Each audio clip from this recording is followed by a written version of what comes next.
सहनाववतु सहनौ भुनक्तु सह वीर्यं करवावहै तेजस्विनावधीतमस्तु मा विद्विषावहै। ओम शांति शांति शांति। योग दर्शन की 89वीं कक्षा। योग दर्शन के तृतीय पाद विभूति पाद का प्रसंग चल रहा था और पिछली कक्षा में हमने 9वें सूत्र तक बात देखी थी, जिसमें महर्षि पतंजलि जी ने निरोध परिणाम के बारे में बताया था। परिणाम यानी तो बदलाव।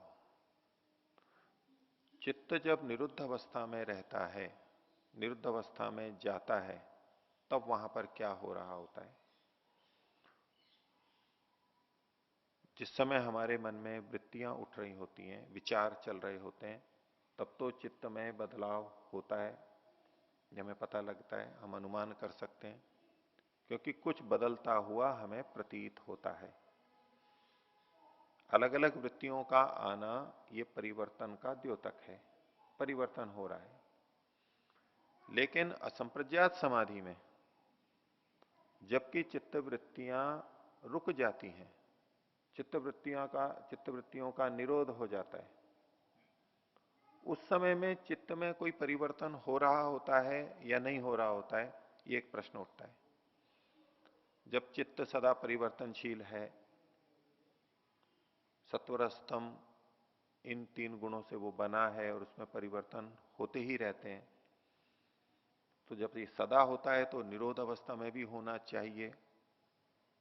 तो निरोध अवस्था में भी होता है या नहीं होता है, और परिवर्तन होता है तो क्या परिवर्तन वहां हो रहा होता है, इस बात को बताने के लिए इन्होंने निरोध परिणाम बताया था।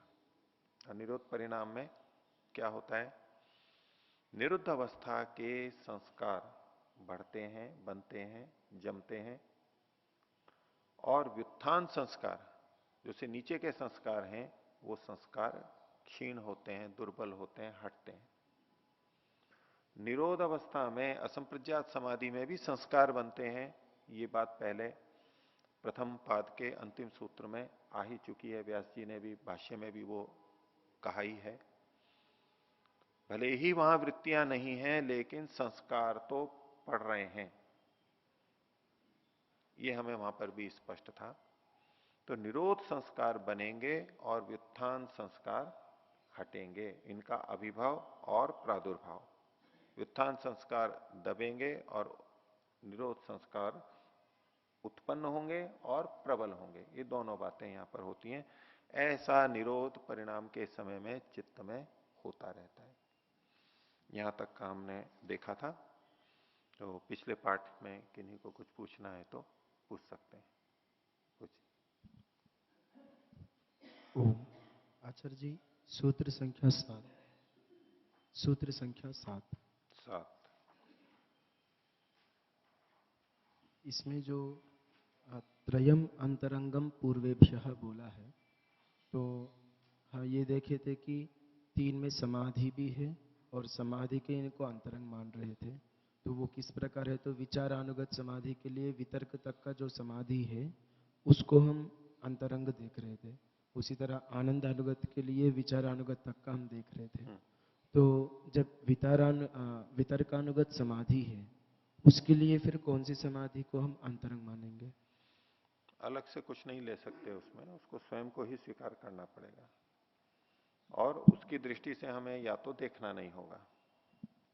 समस्या यहां पर यह है, आपका जो प्रश्न है और उसके पीछे भी जो सारा कथन था कि त्रयम अंतरंगम पूर्वेभ्य, वचन तो यह है पूर्व की अपेक्षा से, यानी पूर्व के 5 अंगों की अपेक्षा से ये 3 अंतरंग हैं, अर्थात वो 5 बहिरंग हैं। किसके? योग के। योग के ये 8 अंग हैं और योग के 5 अंग प्रारंभ के बहिरंग हैं और अंत के 3 अंतरंग। जब हम योग लेंगे, यानी समाधि से भिन्न स्थिति। बस एक योग चीज है जिसके 8 अंग हैं, और उन 8 अंगों में 5 और 3 का विभाजन करके बहिरंग अंतरंग बता दिया। इतना करके चलेंगे तो समाधि भी अंतरंग में आ जाएगी, और उसमें संप्रज्ञात असंप्रज्ञात दोनों आ जाएंगी। लेकिन चूंकि आगे का वर्णन असंप्रज्ञात के लिए अलग से किया, तो इसलिए मुख्य रूप से संप्रज्ञात को यहां पर लेते हैं। लेकिन जब हम इस दृष्टि से सोचते हैं कि अंतरंग, किसका अंतरंग, तो योग का अंतरंग। और योग क्या है, तो योग का मतलब समाधि है, योगश्चित्त वृत्ति निरोधा है। तो ऐसे में जब संप्रज्ञात समाधि होगी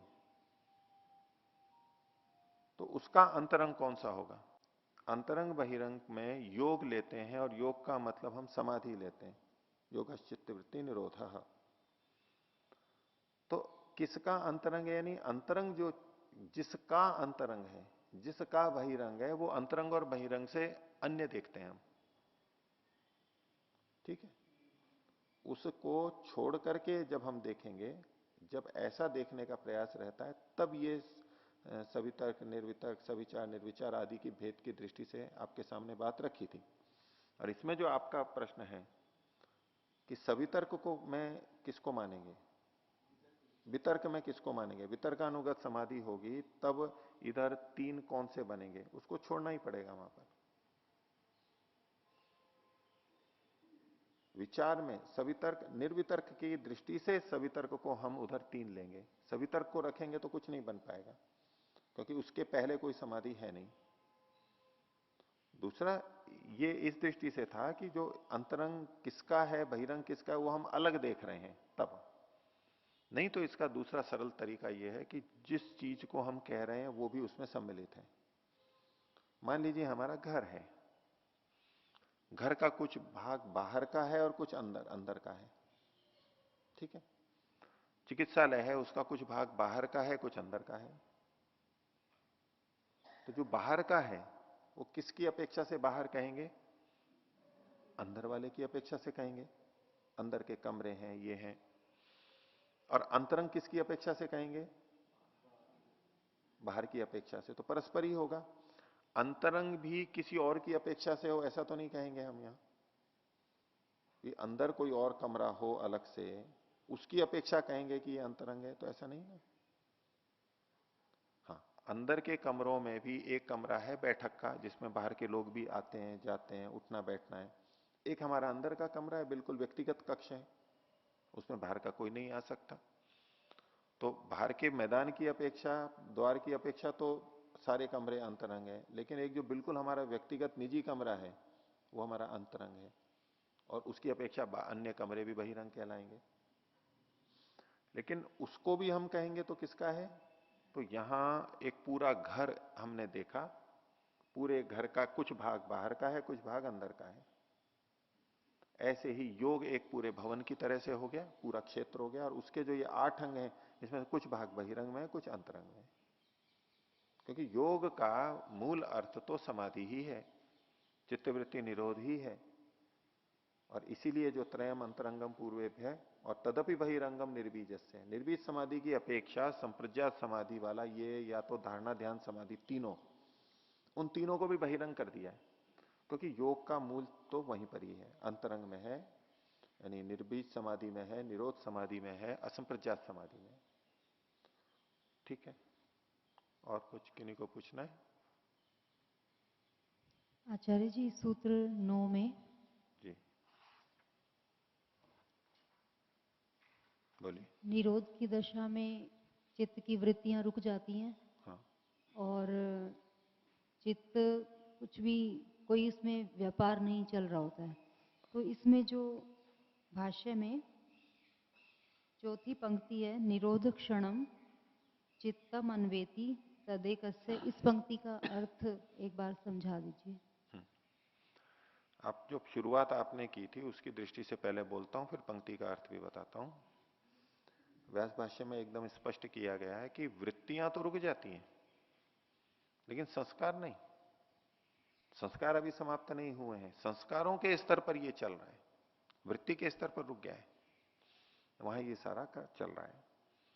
तो पंक्ति जो आप पूछ रही हैं, निरोध क्षणम चित्तम अन्वेति। चित्तम, चित्त, ये प्रथम विभक्ति एक वचन है, ये अन्वेति क्रिया का करता है। चित्तम अन्वेति, चित्त अन्वित होता है, अनुसरण करता है, उसके अनुरूप रहता है। किसके?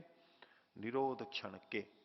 निरोध क्षणम, ये द्वितीय विभक्ति एक वचन लेते हैं। निरोध क्षण को, या हिंदी में बोलते हैं तो का, चित्त निरोध क्षण का अन्वय करता है, अनुसरण करता है।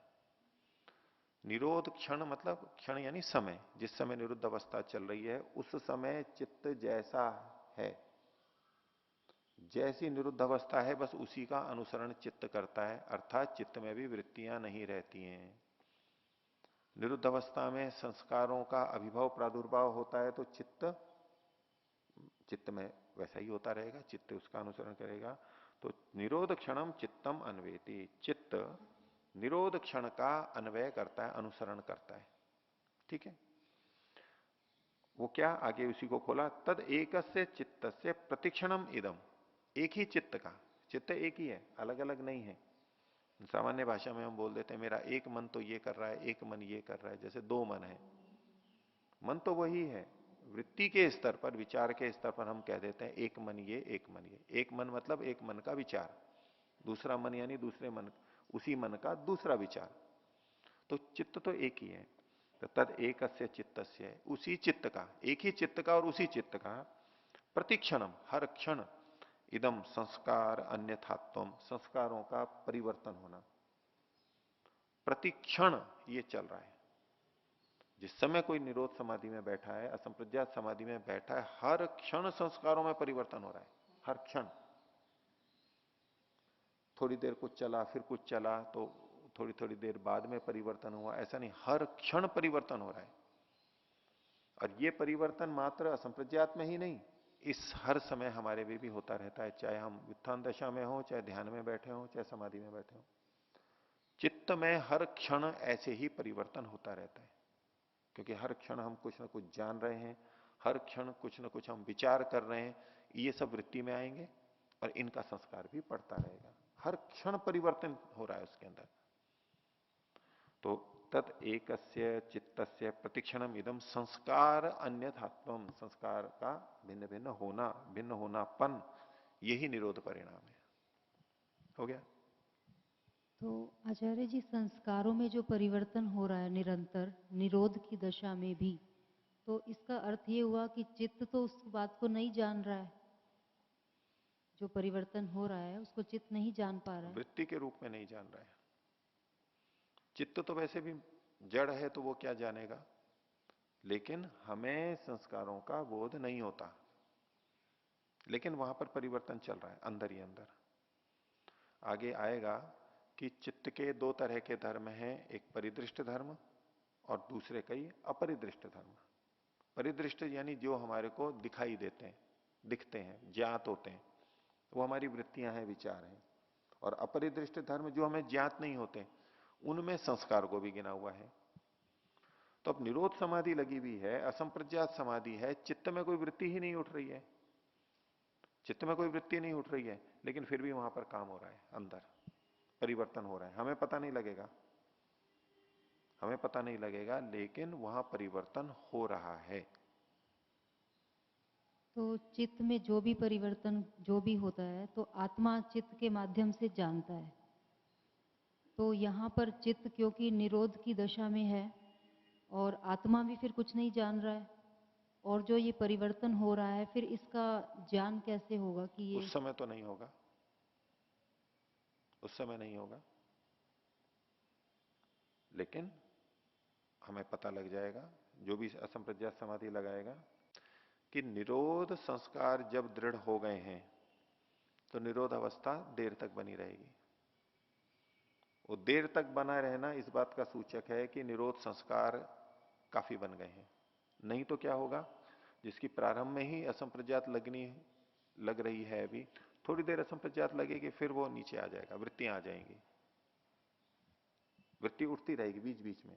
जैसे सामान्य व्यक्ति की एकाग्रता थोड़ी बनती है, फिर दूसरा विचार आ जाता है, फिर एकाग्रता बनती है, दूसरा आ जाता है, ऐसे उसको भी होगा।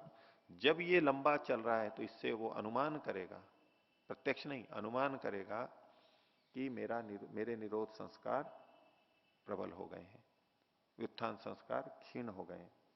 और यदि बार बार ज्यादा परिवर्तन हो रहा है तो अंदाजा आ जाता है कि अभी व्युत्थान संस्कार अधिक है। जो संस्कारों का परिवर्तन हम कह रहे हैं, अभी संस्कार बदल रहे हैं, तो पहले कौन से संस्कार थे, अब कौन से, तो किस तरह के संस्कार बदल रहे हैं, कौन से आ रहे हैं, कौन से जा रहे हैं? व्युत्थान संस्कार हट करके निरोध संस्कार आ रहे हैं। निरोध का मतलब तो हो गया जिसमें कोई वृत्ति नहीं हो, उसका भी एक संस्कार पड़ रहा है। कोई भी वृत्ति नहीं है, कोई विषय नहीं बनाया हुआ है चित्त के द्वारा, संसार का नाम रूप कुछ नहीं है, ये निरोध परिणाम, और इसी के संस्कार वहां पर पड़ेंगे। और व्युत्थान के अंदर बाकी चीजें आ गई, संसार की वस्तुओं के नाम रूप का स्मरण हो जाना, विचार आ जाना, भूत भविष्य के आ जाना, ये व्युत्थान दशा है, वो संस्कार क्षीण हो जाएंगे। तो इसका अर्थ ये हुआ कि व्युत्थान दशा के संस्कारों की जगह निरोध दशा के संस्कार बन रहे हैं। तो ये तो एक ही बात हुई कि एक ही बार परिवर्तन हुआ, तो बार बार कैसे, क्योंकि चित्त निरुद्ध अवस्था में है। एक बार नहीं, उसकी मात्रा में अंतर आएगा। हमने मान लीजिए कूड़ा करकट बहुत सारा है और हमने थोड़ी सी सफाई की, तो सफाई से गंदगी हट गई। तो बोले एक बार झाड़ू लगाई तो क्या हटेगा? बोले गंदगी हटेगी। दूसरी बार लगाई तो वही गंदगी, वही धूल हटेगी। तीसरी बार लगाई तो तीसरी जगह, एक लगाई मतलब एक बार यूं झाड़ू लगाई, एक बार एक हाथ चलाया, दूसरा चलाया, तीसरा चलाया, उससे क्या होगा? हर बार वही होगा।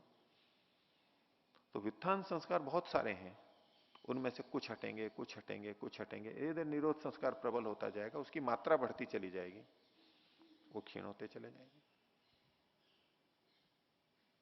और कुछ नहीं, बोलिए। अजय जी, इसी में एक बात, अभी तक हमने ये समझा था कि वृत्ति से संस्कार बनते हैं और संस्कार से फिर वृत्ति उठती है। तो अभी हमने ये डिस्कस किया कि कोई वृत्ति नहीं होती, उसका भी संस्कार पड़ता है। जी तो हाँ, ये थोड़ा स्पष्ट करें। हाँ, ये अभी नहीं आई है बात, ये तो प्रथम पाठ जब अंत में चल रहा था तब भी आई थी।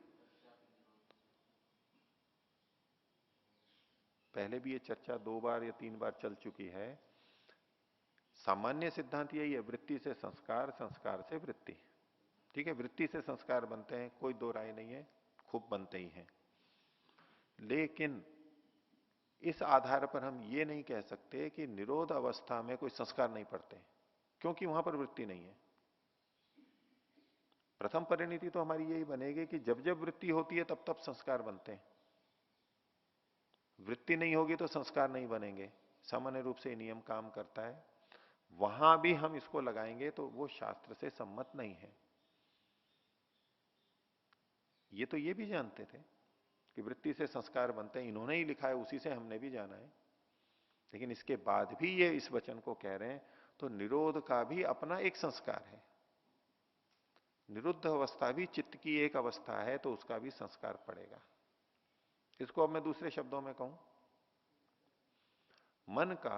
मन की चित्त की जो भी स्थिति होती है उसका एक संस्कार पड़ता है।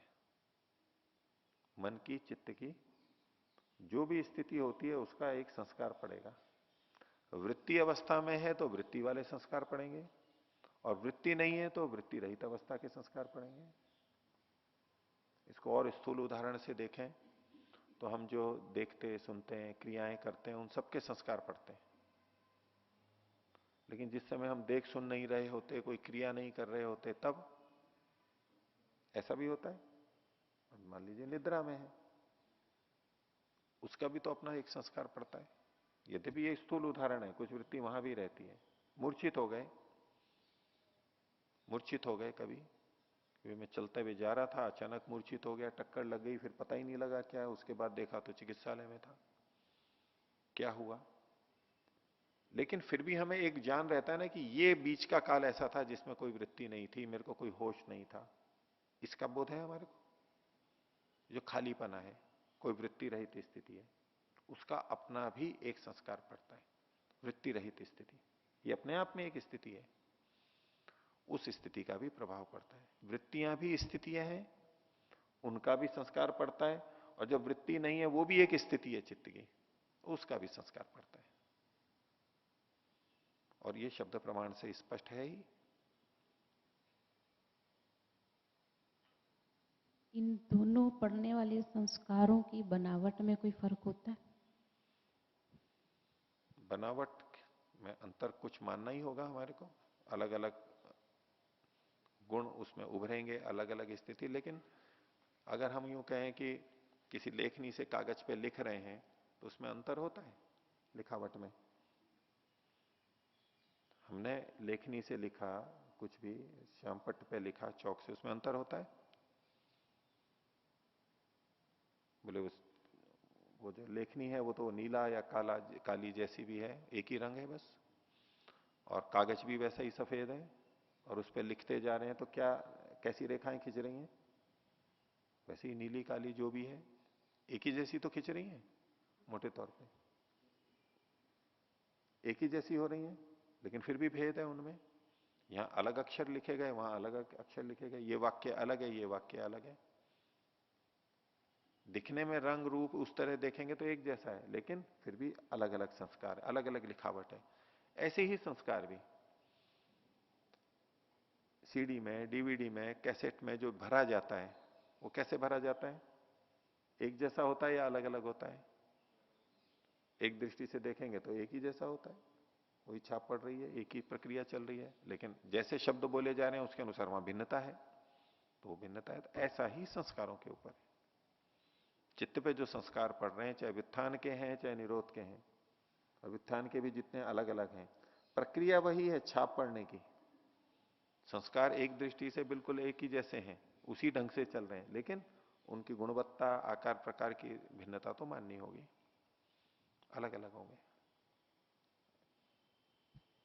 मेरा इस दृष्टि से पूछने का था कि क्या ऐसा संभव है कि व्युत्थान संस्कारों को हम कन्वर्ट कर दें निरोध संस्कारों में? निरोध संस्कार में? हाँ। या वो अलग से बनेंगे? अलग से बनेंगे, अलग से। वो अलग से बनेंगे, यही यहां पर बताया जा रहा है, अलग से बनेंगे। आप दूसरी दृष्टि से कहें तो बदलना कह सकते हैं।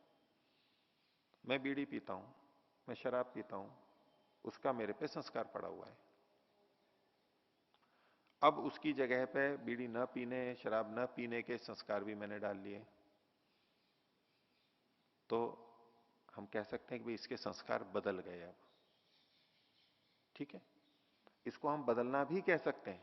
इस दृष्टि से अगर कहेंगे तो वहां भी आप कह सकते हैं कि व्युत्थान संस्कार के निरोध संस्कार आ गए, चोरी के संस्कार हट करके परोपकार के आ गए, या चोरी का हट गया, परिवर्तित हो गया, उस दृष्टि से कह सकते हैं। लेकिन ये जो चोरी न करने का संस्कार पड़ा, बीड़ी सिगरेट और शराब न पीने का नया संस्कार, जो संस्कार पड़ा है वो नया है। पीछे के जो संस्कार थे वो थे, अब हमने नया संस्कार उसके ऊपर लिया, ये किया, ये किया, ये किया, हम नए नए संस्कार डाल रहे हैं। नई वृत्ति नया संस्कार, नई वृत्ति नया संस्कार। अब वो अंदर उसको प्रभावित करेगा पिछले संस्कार को। पिछली वृत्तियों से जो संस्कार बने थे वो अपनी जगह हैं, और नई वृत्तियों से जो संस्कार बने वो अपनी जगह पे हैं। अब ये उसको प्रभावित करेंगे, बलवान होते जाएंगे, या कोई भी बलवान होगा वो दूसरे को प्रभावित करेगा, दबा देगा। तो अंदर की दृष्टि से तो ये नए नए संस्कार ही हैं, परिवर्तित नहीं हुए। और स्थूल रूप से हम कहें तो पिछले संस्कार अब बदल गए इसके। पहले क्रोधी था, अब क्रोधी नहीं रहा, विचार बदल गए। पहले आस्तिक आस्तिक था, अब नास्तिक बन गया, या नास्तिक था तो आस्तिक बन गया। नहीं, इसके विचार बदल गए, इसकी वृत्ति बदल गई, हम उसको बदलने के रूप में कहते हैं, क्योंकि दिखाई ऐसा देता है। बाकी ये नए नए संस्कार स्वतंत्र बनेंगे। ठीक है, तो आगे का पाठ देखते हैं। 10वां सूत्र, योग दर्शन के तीसरे पाद विभूति पाद का 10वां सूत्र। सूत्र है तस्य प्रशांत वाहिता संस्कारात। तस्य उसकी, प्रशांत वाहिता, प्रशांत बिल्कुल प्रकर्ष रूप से शांत, एक जैसी उसकी वाहिता, उसका वहन होना, एक जैसा बना रहना, ये कैसे होता है? संस्कारात, संस्कार के कारण से होता है। या तस्य का मतलब है चित्त, निरुद्ध चित्त। उस चित्त की जो प्रशांत वाहिता है वो संस्कार के कारण से होती है। प्रशांत वाहिता का एक क्रम पीछे भी आया था, अभ्यास के प्रसंग में तत्र स्थितौ यत्नो अभ्यास, स्थिति का कहा चित्त से प्रशांत वाहिता, एक जैसा बना रहना, बिल्कुल शांत। यहां निरुद्ध अवस्था अर्थ लेंगे, ये निरुद्ध अवस्था भी शांत एकदम अवस्था है, क्योंकि एक भी वृत्ति नहीं है। जब अनेक वृत्तियां अनियंत्रित रूप से आ रही हैं, ये अशांत अवस्था है। जब एक भी वृत्ति नहीं है, ये प्रशांत अवस्था है। एक ही वृत्ति है, ये शांत अवस्था है, एक ही विषय चल रहा है। तो चित्त की ये जो प्रशांत वाहिता है, एक जैसा चलना है, निरुद्ध अवस्था है, ये किस कैसे होती है? संस्कारात, संस्कार से होती है। अर्थात हमारा मन यदि किसी एक विषय में लग रहा है, चाहे ध्यान साधना के अंदर जिसमें भी एक जैसा लगा रहे, उसमें कारण संस्कार बनते हैं। जो मन विचलित होता है, उसमें वृत्तियां आती हैं, उसका कारण ये संस्कार होते हैं। तो प्रशांत वाहिता का कारण भी संस्कार है। ये संस्कार इतने मुख्य हैं। चंचलता का कारण भी संस्कार है और प्रशांत वाहिता का कारण भी संस्कार है। तो तस्य प्रशांत वाहिता संस्कारात। ये जो निरोध परिणाम बताया, ये देर तक बना रहे। कैसे बना रहेगा? जब ये संस्कार प्रबल होंगे। निरोध के संस्कार जब बलवान होते जाएंगे तो ये देर तक समाधि लगने लगेगी, देर तक वो उस स्थिति में रह सकेगा। नहीं तो थोड़ी देर बाद में वापस नीचे आ जाएगा, फिर वृत्तियां उठ जाएंगी। भाष्य देखिए, निरोध संस्कार अभ्यास पाटवापेक्षा प्रशांत वाहिता तस्य चित्तस्य भवति। तस्य शब्द को खोल दिया चित्तस्य, चित्त की प्रशांत वाहिता। तस्य से हम पूर्व सूत्र में वर्णित निरोध परिणाम को नहीं लेंगे, चित्त को लेंगे। यद्यपि निरोध परिणाम का प्रसंग है और चित्त के लिए मुख्य रूप से कहा जा रहा है। कैसे है इसकी प्रशांत वाहिता? निरोध संस्कार अभ्यास पाटवापेक्षा, ये प्रशांत वाहिता का विशेषण है। निरोध संस्कार ये हम सब समझते ही हैं, कोई वृत्ति नहीं है, उस निरोध संस्कार के अभ्यास की अपेक्षा रखती है। बार बार निरोध संस्कार, बार बार निरोध संस्कार, निरोध स्थिति को बनाना होता है। ये अभ्यास एक दिन, 2 दिन, महीना, 2 महीना, साल, 10 साल, वो लगातार बार बार किया जाता है, तो ये प्रशांत वाहिता आती है। तो एक तो निरोध संस्कारों के अभ्यास की अपेक्षा होती है, उसके आधार पर ये प्रशांत वाहिता आती है। दूसरा पाटवापेक्षा, उसमें पटुता आनी चाहिए, कुशलता आनी चाहिए। 2 चीजें आवश्यक है।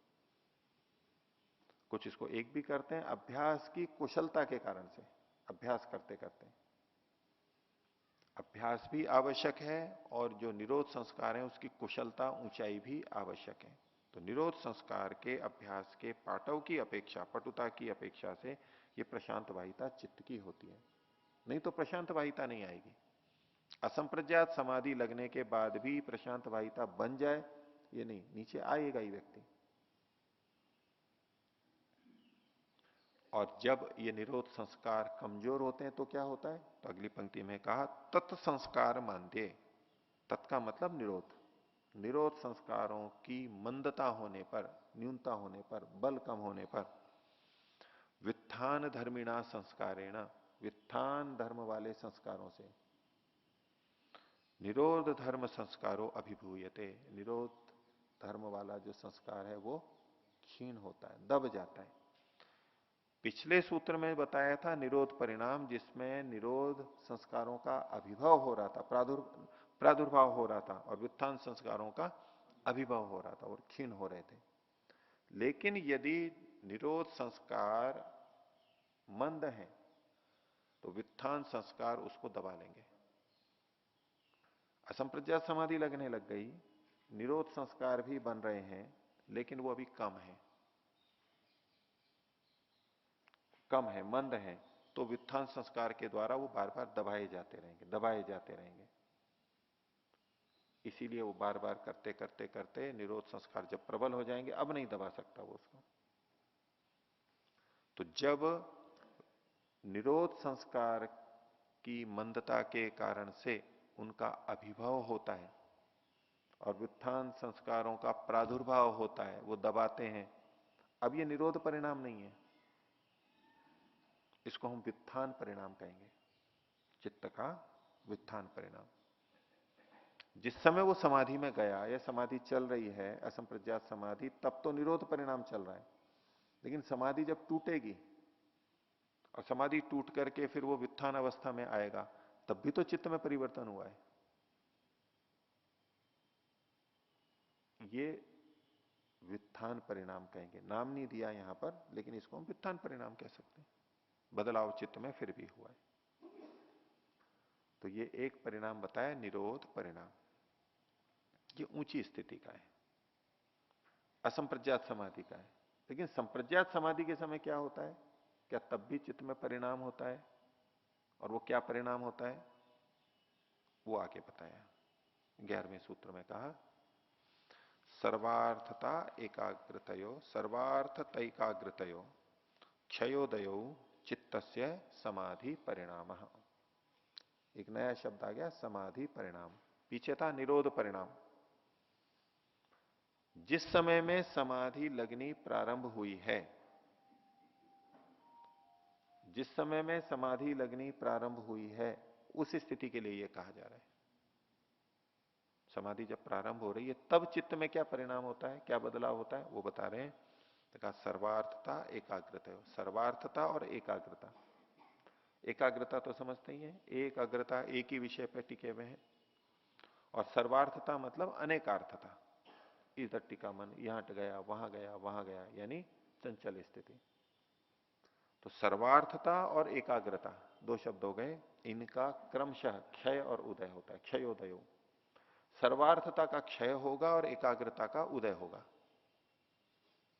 जैसे पीछे व्युत्थान संस्कारों का अभिभव और निरोध संस्कारों का प्रादुर्भाव था, यहां क्षय और उदय एक ही बात है।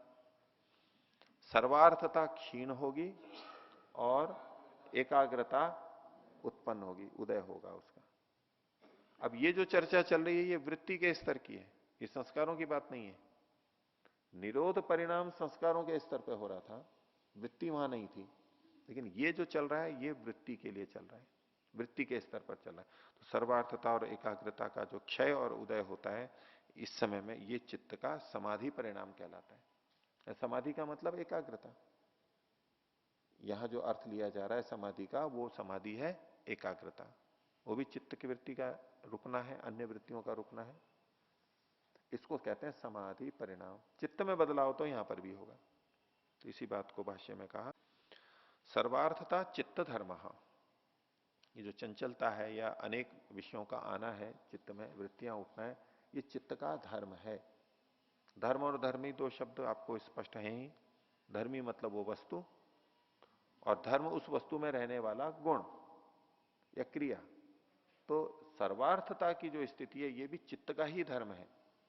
चित्त में ही सर्वार्थता हो रही है, अनेकता हो रही है, अनेकाग्रता है, एकाग्रता नहीं है, अनेक विषय हैं। आगे कहा एकाग्रता अपि चित्त धर्म, एकाग्रता भी उसी चित्त का धर्म है। दोनों चित्त के ही धर्म है। सामान्य रूप से यूं बोला जाता है कि चित्त तो बड़ा चंचल है, ये तो चंचलता तो इसका धर्म ही है। ठीक है, चंचलता उसका धर्म है, लेकिन जो लोग ये बोलते हैं कि चित्त तो चंचल है, ये तो उसका स्वभाव है, उसके पीछे तात्पर्य क्या रहता है, अर्थापत्ति क्या निकलती है?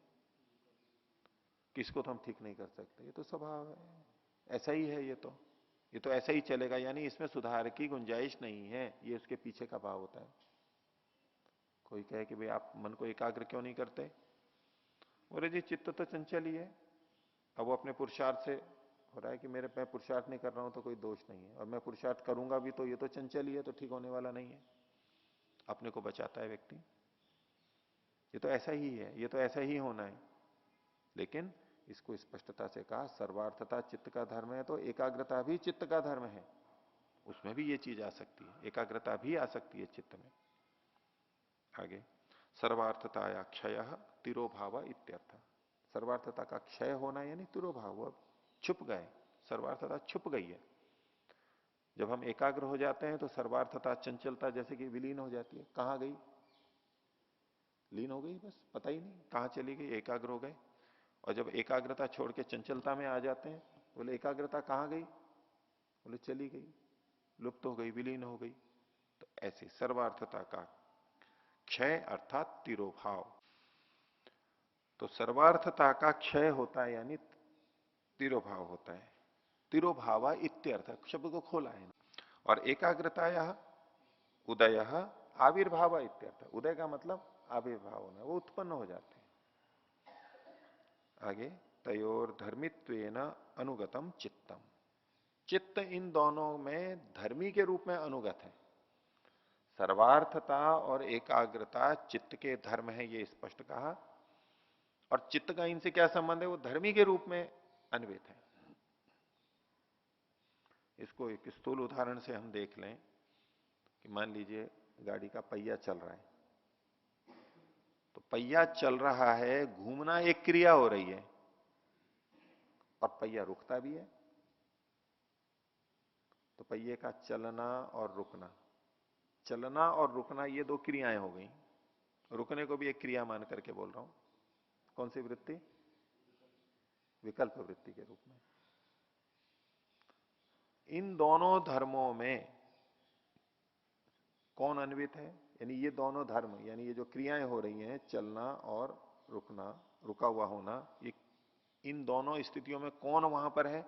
बोले पहिया है। चलते समय भी पहिया था और जब क्रिया नहीं हो रही है तब भी पहिया है वहां पर। तो ऐसे में ये पहिया धर्मी के रूप में इन दोनों क्रियाओं में अन्वित है, वहां भी है और यहां भी है। बस इसी तरह से चित्त के लिए कहा गया कि सर्वार्थता चित्त का धर्म है, एकाग्रता भी चित्त का धर्म है, और इन दोनों में चित्त धर्मी के रूप में अन्वित है। धर्मी के रूप में अन्वित है, आत्मा नहीं, चित्त। धर्मी इसका चित्त है। धर्मित्वेन अनुगतम चित्तम। तो तदिदम वह यह जो अभी बताया, चित्तम अपायोपजनयो हो स्वात्मभूतयो धर्मयो अनुगतम समाधीयते। वह यह चित्त अपाय और उपजन वाले, अपाय का मतलब हटना, क्षीण होना, उपजन यानी उत्पन्न होना, उदय होना, स्वात्मभूतयो धर्मयो, अपने आत्मभूत, अपने स्वयं के स्वरूप वाले जो ये दो धर्म है। सर्वार्थता चित्त का अपना धर्म है, स्वात्मभूत है, उसी में रहता है। एकाग्रता भी चित्त का धर्म है, स्वात्मभूत है, अपना ही रूप है वो। इन दोनों में जो अनुगत चित्त होता है वो समाधीयते, समाधान को प्राप्त होता है, एकाग्रता को प्राप्त होता है। सचित्त से समाधि परिणाम, ये चित्त का समाधि परिणाम है। निरोध परिणाम भी चित्त का ही था। निरोध परिणाम जो बदलाव आया वो किस में आया? चित्त में। भूमिका भी यही थी कि चित्त में उस समय क्या बदलाव होता है। तो निरोध परिणाम चित्त का है, इसी तरह समाधि परिणाम भी चित्त का ही है। निरोध परिणाम संस्कारों के स्तर पर है, समाधि परिणाम वृत्ति के स्तर पर। और ये समाधि परिणाम वह तब है जब सर्वार्थता हटके एकाग्रता आ रही है। अभी प्रारंभ की बात है, समाधि लगनी प्रारंभ हुई है, लेकिन जब समाधि लग गई, एकाग्रता ही चल रही है, उस समय चित्त में परिणाम होता है या नहीं होता है? तो उसमें भी परिणाम होता है, उसमें भी बदलाव होता है। उसको अगले सूत्र में बताया, 12वां सूत्र। ततः पुनः शांतोदित तुल्य प्रत्यय चित्तस्य एकाग्रता परिणाम। एकाग्रता परिणाम ये नाम दिया गया। निरोध परिणाम, समाधि परिणाम और एकाग्रता परिणाम। तो ततः पुनः उसके बाद फिर शांतोदित तुल्य प्रत्यय, प्रत्यय यानी ज्ञान यानी वृत्ति एकाग्रता वाली, और वो तुल्य है, समान है, तुल्य प्रत्यय है। वो कैसे? शांत और उदित, शांत और उदित हो रहे हैं। एकाग्रता है, एकाग्रता में भी वृत्ति शांत और उदित होती रहती है, शांत और उदित होती रहती है। हमारे मन में हम ये विचार कर लें कि एक वृत्ति थी, फिर दूसरी वृत्ति आई, तो पहली वृत्ति चली गई और दूसरी आई। यहां तो बदलाव दिखाई देता है हमें, लेकिन जब एक ही विषय पे हम टिके हुए हैं, एकाग्रता है, तब तो एक ही जैसा है, तब तो कोई बदलाव नहीं हो रहा है। तो कह रहे नहीं, उस समय भी बदलाव होता है। इस समय जो वृत्ति है वो बस केवल इसी समय है, अगले क्षण में नहीं है। अगले क्षण में नई वृत्ति पैदा होगी, लेकिन वैसी की वैसी होगी। हम किसी एक वस्तु को देख रहे हैं, एक वृक्ष को देख रहे हैं, एक व्यक्ति को देख रहे हैं, तो हमने उसको 10 सेकंड देखा, 1 मिनट देखा, उस 10 सेकंड 1 मिनट के काल में हर क्षण नया नया ज्ञान वहां पर हमें हो रहा है। हर क्षण नया नया देख रहे हैं। नए से मतलब वस्तु वही है, ज्ञान के रूप में वही आएगा, लेकिन वृत्ति नई नई बन रही है।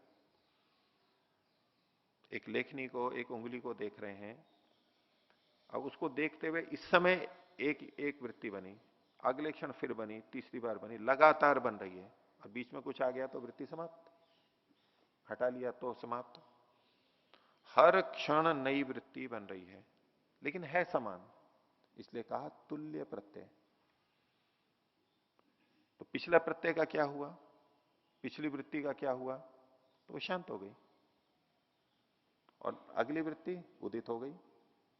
और फिर अगले क्षण में जो पिछली वाली थी, दूसरी थी जो उदित हुई थी, वो शांत हो गई और तीसरी हो गई। फिर अगले क्षण में चौथी आ गई और तीसरी समाप्त हो गई।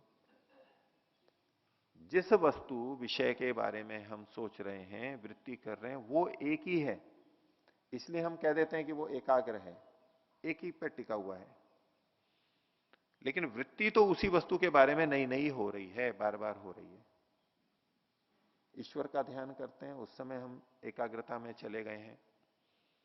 ईश्वर के किसी भी एक गुण को हम सोच रहे हैं, उसको हर क्षण जब हम सोच रहे हैं, वो नई नई वृत्ति है, हर क्षण नई नई वृत्ति उत्पन्न हो रही है, लेकिन है समान, एक जैसी है।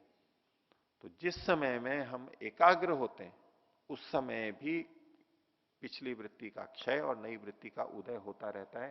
अर्थात क्षय और उदय वहां भी चल रहा है, अर्थात चित्त में परिणाम वहां भी हो रहा है। तो जब समाधि लग गई और उस समय जो स्थिति चल रही है एकाग्रता की, उस समय भी चित्त परिणमित हो रहा है, चलम च गुणवृत्तम वहां भी विद्यमान है, एक ही जैसा है। देखा तथा पुनः शांतोदित तुल्य प्रत्यय चित्त से एकाग्रता परिणाम है, इसको एकाग्रता परिणाम नाम दिया गया। भाष्य में खोला इसको, समाहित चित्त से पूर्व प्रत्यय शांत उत्तर तत्सदृश उदित। समाहित चित्त का, समाधि लग गई है उसके लिए बात कर रहे हैं। तो पहला वाला प्रत्यय समाप्त हुआ, उत्तर तत्सदृश, और बाद वाला तत्सदृश उसी जैसा उदित हुआ है। भिन्न भिन्न नहीं है, संख्या की दृष्टि से भिन्न है कि पहले अलग प्रत्यय था फिर दूसरा प्रत्यय आया, लेकिन है एक जैसे ही, सदृश है। एकाग्रता का यही मतलब होता है। दूसरी वृत्ति आएगी ही नहीं, ये एकाग्रता का मतलब नहीं है। सदृश वृत्ति अलग अलग आ रही हैं, एक के बाद एक उत्पन्न हो रही है, बस यही एकाग्रता है। अन्य विसदृश वृत्ति आएगी तो ये एकाग्रता नहीं है। तो शांत उत्तर तत्सदृश उदित समाधि चित्तम उभयो अनुगतम, समाधि में स्थित जो चित्त है वो उभयो अनुगतम, दोनों में अनुगत है। पहला जो था उसमें भी तो वही चित्त था, दूसरे में भी वही था। जैसे सर्वार्थता और एकाग्रता में वही एक चित्त था, ऐसे ही यहां पर भी वही एक चित्त है। पुनस्तथैव, और फिर वैसे ही होता रहता है। कब तक होता है? असमाधि भ्रेषात, समाधि के समाप्त होने तक ऐसा ही होता रहता है। जब तक समाधि भंग नहीं होगी, एकाग्रता रहेगी, यही स्थिति बनी रहेगी। तो ये तीसरा परिणाम बताया, स खलु अयम धर्मिणश् चित्तस्य एकाग्रता परिणाम। ये एकाग्रता परिणाम भी उस धर्मी चित्त का ही है। तीनों परिणाम धर्मी के हो गए। अब इन तीनों परिणामों को एक बार समग्र रूप से देखेंगे। पहला अंतर, निरोध परिणाम संस्कारों के विषय में है, और समाधि परिणाम, एकाग्रता परिणाम ये वृत्ति के स्तर पर है। निरोध परिणाम असंप्रज्ञात समाधि की स्थिति में बताया जा रहा है, और समाधि परिणाम और एकाग्रता परिणाम संप्रज्ञात समाधि की दृष्टि से बताया जा रहा है। इनमें यदि निचली ऊंचली स्थिति को हम देखें, पहले क्या था फिर क्या था, फिर अच्छी स्थिति की दृष्टि से, तो इन तीनों में सबसे निचली स्थिति है समाधि परिणाम, क्योंकि अभी समाधि लगी है, सर्वार्थता हटके अभी एकाग्रता आई है। ये जो परिवर्तन हो रहा है ये सबसे निचला है। अब एकाग्रता आ गई और एकाग्रता चल रही है, ये दूसरा स्तर है। और जब एकाग्रता भी समाप्त हो गई, निरुद्ध अवस्था हो गई, ये निरोध परिणाम, ये तीसरा स्तर है। निरोध परिणाम इन तीनों परिणामों में सबसे ऊंची स्थिति है, एकाग्रता परिणाम उससे निचली स्थिति है, और समाधि परिणाम उससे भी निचली स्थिति है। ये इनका क्रम बनता है। ठीक है, ये बात समझ में आ गई। तो चित्त में तो परिणाम होते रहेंगे, और चित्त में ही हमें परिणाम करना है। ये पूरा योग है ही इसीलिए कि चित्त को परिवर्तित करना है, पहले वृत्ति के स्तर पर, फिर संस्कारों के स्तर पर। ये सारी साधना उसी पे केंद्रित है, उसी के ही चारों ओर घूमती है, उसी के लिए ही सारे विधि विधान बताए गए हैं। तो चित्त में बदलाव होता रहता है। बहुत बार हम बोल देते हैं कि स्वभाव तो बदलता नहीं है, स्वभाव तो बदलता नहीं है। किसी का कैसा स्वभाव, किसी का कैसा स्वभाव, अब तो स्वभाव बन गया मेरा, अब तो बदल ही नहीं सकता। तो ये तो अपुरुषार्थ की बात हो गई, निराशा की बात हो गई, कुछ ना करने की बात होगी। वे तो अब तो आदत बन गई, अब कुछ नहीं हो सकता। कुछ भी आदत हो, कितनी भी हो, बदलाव तो हो ही सकता है। वही बताया जा रहा है सारा। बदलाव हो सकता है, होगा ही।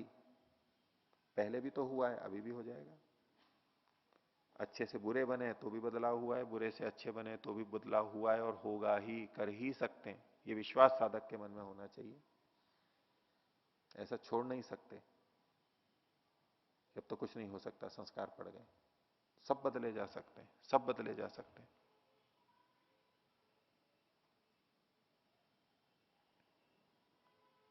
आगे चलते हैं। तो ये जो परिणाम बताए चित्त के, तो क्या ऐसे चित्त में ही परिणाम होते हैं, औरों में भी परिणाम होते हैं? चित्त भी एक द्रव्य है, वस्तु है, कार्य द्रव्य है, प्रकृति से बना है, बाकी सब में भी होते हैं? तो बोले हाँ, सब में होते हैं। उसके लिए 13वां सूत्र देखिए। उन्होंने कहा एतेना भूतेन्द्रियेषु धर्म लक्षणावस्था परिणामा व्याख्याता। एतेना, इसके द्वारा, इस शैली से, जो चीज अभी बताई गई, ये जो परिणाम बताए, इसके द्वारा ही भूतेन्द्रियेषु, भूतों में और इंद्रियों में। भूत का मतलब है पंच महाभूत, पृथ्वी, जल, अग्नि, वायु, आकाश, इन भूतों में। और इंद्रियेषु, इंद्रियों में। तो चित्त को छोड़ के जो इंद्रियां हैं, ज्ञानेन्द्रियां, कर्मेंद्रियां भी ले लीजिए, उनमें भी परिणाम होता रहता है, बदलाव होता रहता है। उनका परिणाम भी ऐसे ही समझ लेना चाहिए।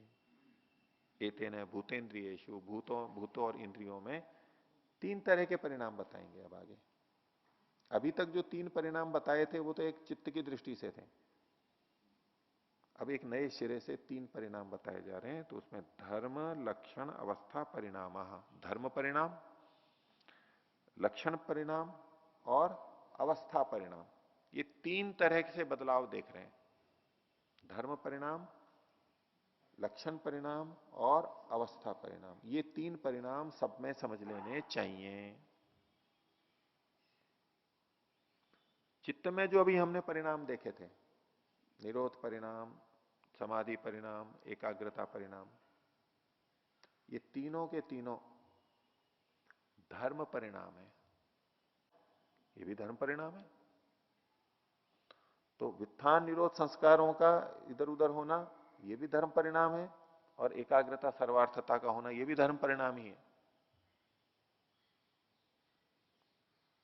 और एकाग्रता का बना रहना, जिसको एकाग्रता परिणाम कह रहे हैं, वो भी एक हट करके दूसरा वैसा ही आता जा रहा है, बदलाव तो वहां पर भी हो रहा है। तो ये तो धर्म परिणाम। और लक्षण और अवस्था परिणाम को हम और आगे देखेंगे। भाष्य देखिए। एतेना, एतेना अर्थात पूर्वोक्तेना, इसी को खोल दिया व्यास ने। पहले जो तीन प्रकार के निरोध, समाधि और एकाग्रता परिणाम कहे गए, उसके द्वारा।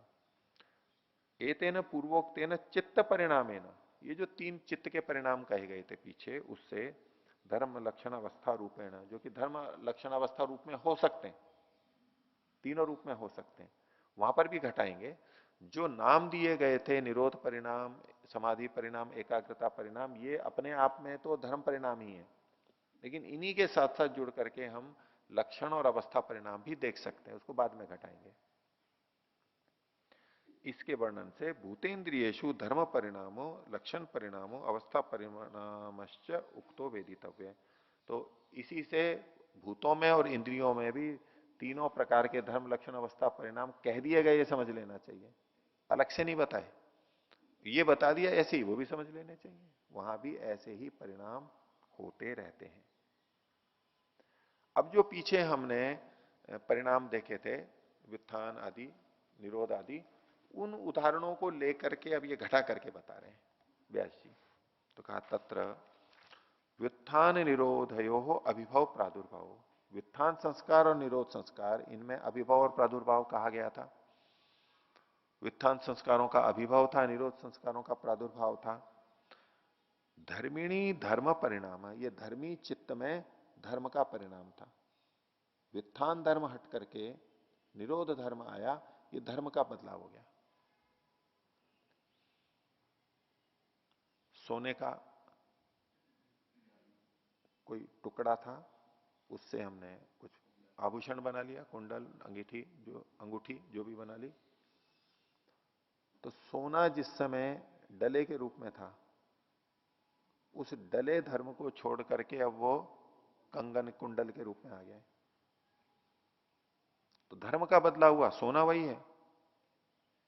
मिट्टी चूर्ण रूप में थी पहले, फिर पिंड बन गई, पिंड से घट के रूप में आ गई, फिर कपाल यानी टुकड़े हो गए, और फिर मिट्टी बन गई, चूरा हो गई। मिट्टी वही है, धर्मी वही है, लेकिन पहले वो चूर्ण धर्म में था, फिर पिंड धर्म आ गया, फिर घट धर्म आ गया, फिर कपाल धर्म आ गया। ये धर्मी में धर्म का बदलाव हो रहा है। धर्मी में धर्म का बदलाव हो रहा है। तो इसलिए इन्होंने यह कहा कि ये जो व्युत्थान और निरोध का अभिभव प्रादुर्भाव है, ये धर्मी यानी चित्त के अंदर धर्म का परिणाम है। धर्म परिणाम स्पष्ट हो गया। एक धर्म हटके दूसरा धर्म आना। अब आगे कहते हैं लक्षण परिणाम। लक्षण परिणाम एक अलग ढंग से परिभाषित किया इन्होंने कि निरोध त्रिलक्षण। निरोध परिणाम 3 लक्षण वाला होता है। ये लक्षण शब्द यहां पर अलग अर्थ में है, जो स्वयं खोलेंगे। ये त्रिलक्षण को खोला, त्रिभि अध्वभिर युक्त, 3 अध्वों से, मार्गों से युक्त है। अध्व मतलब मार्ग होता है। अभी मार्ग का मतलब भी क्या है, तो उसके लिए शब्द कहा, एक तो है अनागत। अनागत का मतलब है जो स्थिति अभी आई नहीं है। एक है अनागत, एक है वर्तमान, विद्यमान, और एक जब वो चला गया तो अतीत अवस्था। ये जो काल की दृष्टि से कथन है कि कोई धर्म कभी अनागत अवस्था में था, कभी वर्तमान में आया और कभी अतीत में चला गया। अब एक ही धर्म को पकड़ लिया है। वो धर्म कभी अनागत है, कभी वर्तमान है, कभी अतीत हो रहा है। ये जो काल का परिवर्तन हो रहा है, ये लक्षण परिणाम है। धर्मी में धर्म परिणाम को देखते हैं कि एक धर्म चला गया, दूसरा आ गया। धर्मी में धर्म परिणाम देखा था, और धर्म में लक्षण परिणाम देखेंगे। घड़ा अभी बना हुआ है, घट एक धर्म है मिट्टी का, मिट्टी धर्मी है और घट एक धर्म है। अब इस घटत्व को, घट धर्म को ही पकड़ के रखिए। अभी घड़ा है तो घट धर्म अभी वर्तमान लक्षण में। जिस समय मिट्टी पिंड के रूप में थी, जिस समय पिंड के रूप में थी, उस समय पिंड धर्म वर्तमान था, लेकिन घट धर्म अनागत था। अनागत अभी आया नहीं था, अभी मिट्टी पिंड के रूप में है। लेकिन जब घट बन गया तो घट धर्म वर्तमान में आ गया, अब अनागत में नहीं है वो। और जब घड़ा टूट करके कपाल बन गया, ठीकरे बन गया, अब घट धर्म अतीत में चला गया। तो एक ही धर्म को जब हम इन 3 कालों में देखते हैं, इसको कहते हैं लक्षण परिणाम। बदलाव आया या नहीं आया? जैसे मिट्टी में पिंड को छोड़ के घट धर्म आया तो मिट्टी में बदलाव आया, परिणाम मतलब बदलाव। अब धर्म को जब देखेंगे, कभी धर्म अनागत अवस्था में होता है, कभी वर्तमान में होता है, कभी अतीत में होता है, तो ये उस धर्म में बदलाव आ गया। इसको कहते हैं लक्षण परिणाम। और उस लक्षण परिणाम को ही यहां पर खोल के बताया जा रहा है। लक्षण परिणामश्च क्या? निरोध त्रिलक्षण त्रिभिरद्भिर युक्त स खलु अनागत लक्षणम अध्वानम प्रथमम हित्वा, अपने अनागत लक्षण को छोड़ करके। कौन सा धर्म लिया इन्होंने? निरोध धर्म। अब वहां पर आप निरोध परिणाम वाले प्रसंग में चले जाइए कि असंप्रज्ञात समाधि लगने से पहले व्युत्थान संस्कार थे, अब निरोध संस्कार आए। तो निरोध संस्कार जिस समय आ गए तो क्या होगा? तो वो सबसे पहले अपने अनागत लक्षण को, अथवा को प्रथमम छोड़ करके, जो कि पहला वाला था उसको छोड़ दिया उसने। जिस समय व्युत्थान दशा थी, व्युत्थान संस्कार थे, उस समय में निरोध संस्कार कौन से लक्षण में था? अनागत में था, अभी आया नहीं था। तो जब वो अनागत से वर्तमान में आ रहा है तो अनागत को छोड़ करके आ रहा है। अनागत तो इसलिए कहा अनागत लक्षणम अध्वानम प्रथमम हित्वा, धर्मत्वेन अनतिक्रांत है, लेकिन उसका निरोध धर्म, उसमें परिवर्तन नहीं आया। धर्मत्व निरोध धर्मत्व तो अभी भी विद्यमान है उसका।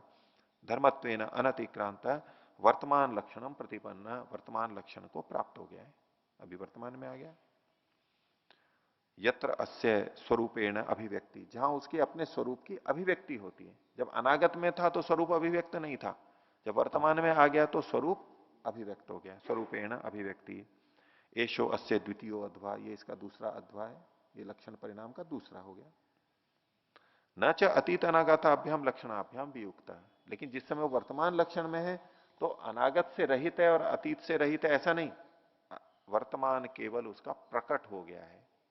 अतीत और अनागत से बिल्कुल रहित नहीं है, वर्तमान केवल प्रकट। तो आज का पाठ इतना ही रखते हैं और आगे देखेंगे। प्रणव। ओ